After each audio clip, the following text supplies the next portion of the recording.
Welcome to Consciousness and the Bicameral Mind, the Julian Jaynes Society podcast. Learn more about Julian Jaynes' theory or become a member by visiting the Julian Jaynes Society at www.julianjaynes.org. Conscious Interiority and the Language Trap: Why We Struggle to Explain Consciousness by Brian J. McVeigh. Cleaning up the mess surrounding the uses of consciousness is not an airy, abstruse, or esoteric subject, a topic only for absent-minded academics with their heads in the clouds. This discussion has serious, profound, and practical implications.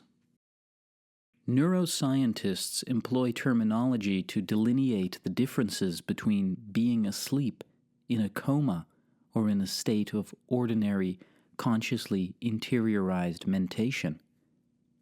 Physicians, psychiatrists, psychotherapists, counselors, and other mental health care providers need to be able to differentiate various forms of cognition to facilitate healing.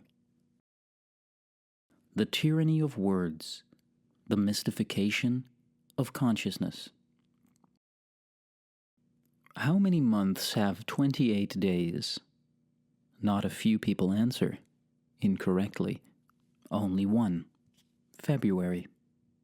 Others struggle, at least initially, with a truck driver goes down a one-way street the wrong way. Why isn't he ticketed? Or, which weighs heavier, a ton of feathers or a ton of gold? Such trick questions teach us how words operate like gravity, pulling us towards orbits of implied meanings, connotations, and associations. Like a powerful force, they push and pull our patterns of thought towards nuances, undertones, and overtones.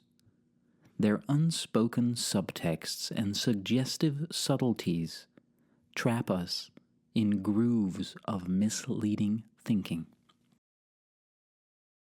Consider the term consciousness.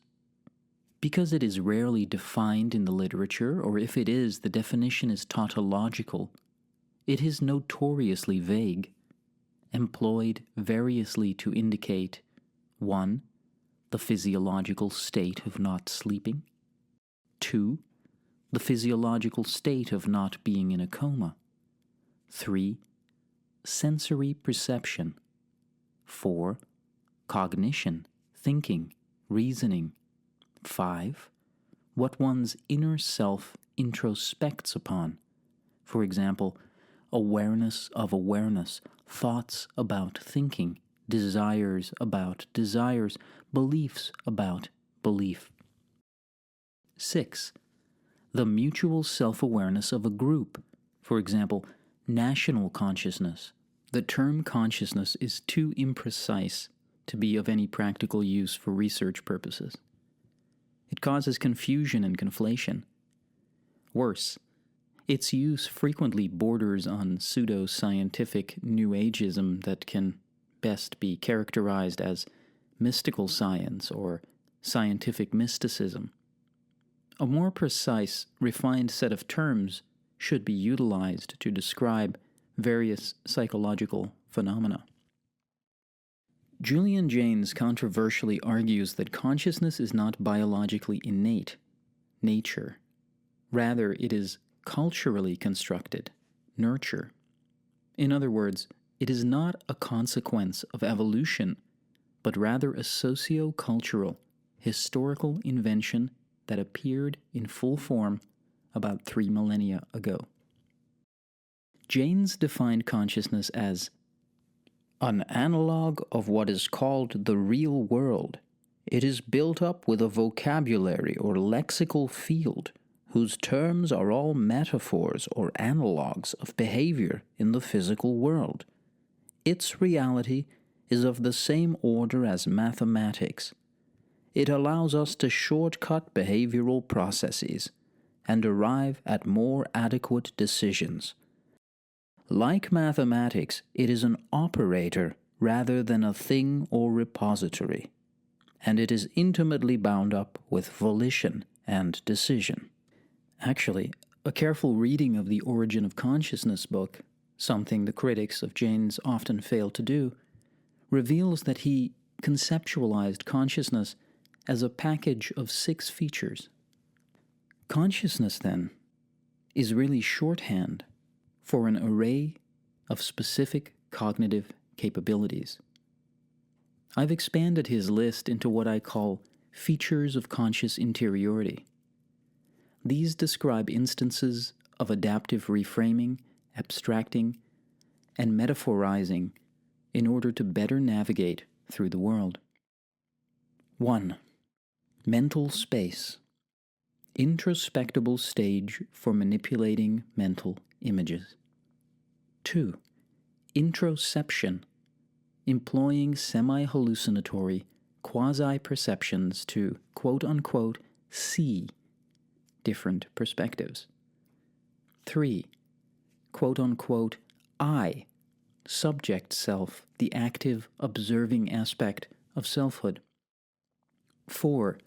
Quote-unquote me, object self, the passive, observed aspect of selfhood.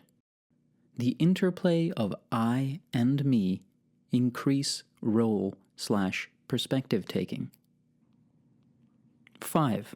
Self-narratization, imaginary personal timeline, intensifies retrospection/prospection and planning capabilities. 6. Excerption, editing mental contents for higher order conceptualization. 7. Consilience, fitting conceptions together more effectively to bolster abstraction. 8. Concentration, mental analog of perceptual attention, peripheralizing unrelated mental material in order to enhance focus. 9. Suppression, a mental analog of physical avoidance, deleting, distracting, and distressing thoughts. 10. Self-authorization, attributing one's decisions and volitional behavior to an agent. 11. Self-autonomy, bolstering self-direction and self-confidence. 12.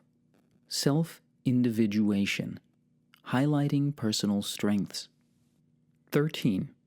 Self-reflexivity, the indescribable sense of one's own selfness, cultivates insight, self-objectivity, and self-corrective abilities.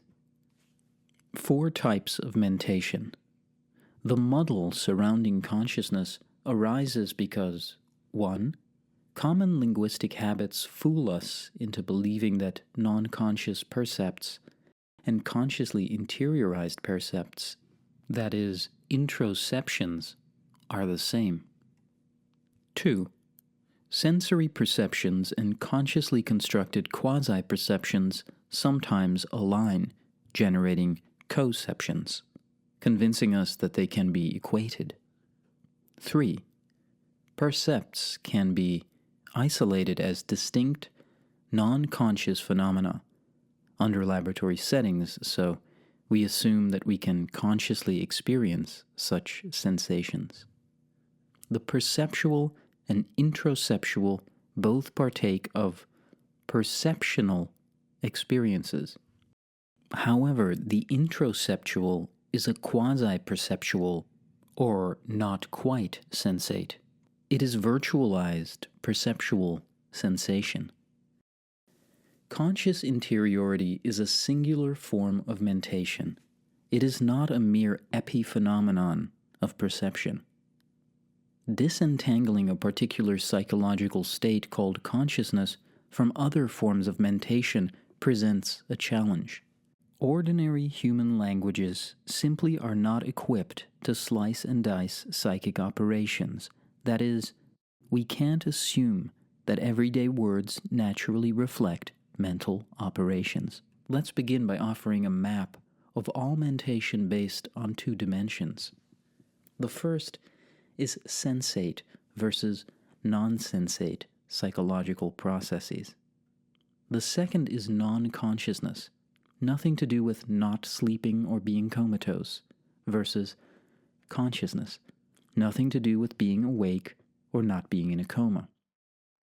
From combining these two dimensions, 4 types of mentation result.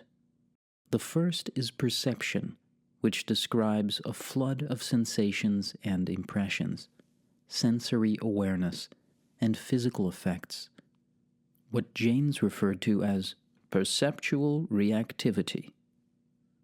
Unless consciously registered, percepts are non-conscious. Once consciously interiorized, percepts enter and populate our psychoscape and become introcepts. The second type is conception. It is non-sensate and non-experiential. Purely conceptual, it is a realm of representations, reasoning, and thinking, invisible even to our mind's eye. Note that we are conscious of the products, not the processes of mentation. The third and fourth types are Jaynesian consciousness, that is, features of conscious interiority. These latter 2 types, the third and fourth, are characterized by an inexplicable sense of selfness, separateness from others and the world, and highly individualized identity, self-individuation. The third type is introception, composed of quasi-perceptions of our psychoscape. This introcosmos is colored by semi-hallucinatory qualia, whose images are, quote-unquote, seen by the mind's eye.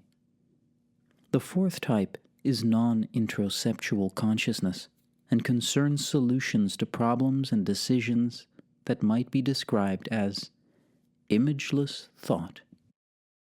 Conscious interiority. Time for a new term?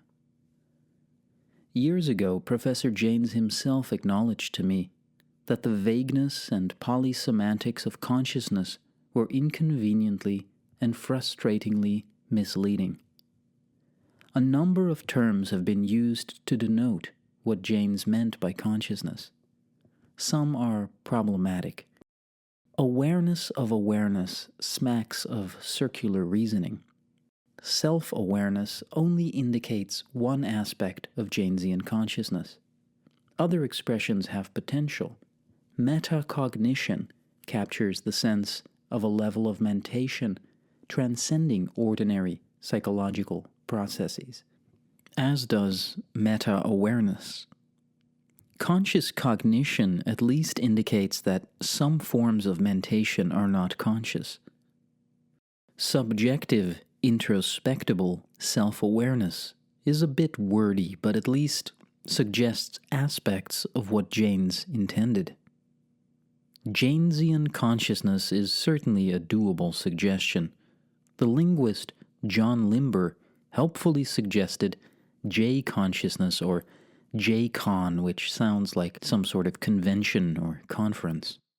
After considering this troublesome and ambiguous word, consciousness, for many years I prefer to use conscious interiority to inject much-needed clarity. This term suggests a spatialness or the belief that a mental space exists, quote-unquote, in the head, in which a self moves about, psychological events and processes transpire, and where we experience quasi-perceptions or introceptions. Interiority, connoting feelings, opinions, thoughts, personality, and other self-individuated inner stuff, but not reducible to any of these, as well as experienced qualia, is contrasted with what is externally assigned by society, such as kinship, occupational or gender roles, inherited rank, religious affiliation, and other statuses.